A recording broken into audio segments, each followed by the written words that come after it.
This tutorial river will show you how to change a logo color in Illustrator.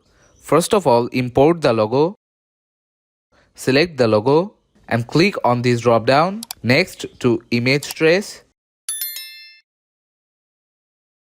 From here select 16 colors. Now click on expand, select the direct selection tool, click outside of the canvas. For example, I want to change this circle color, so I'm gonna clicking on it. Once it's selected, click on this color box. From here you can select a color from your logo and select the part you want to change color.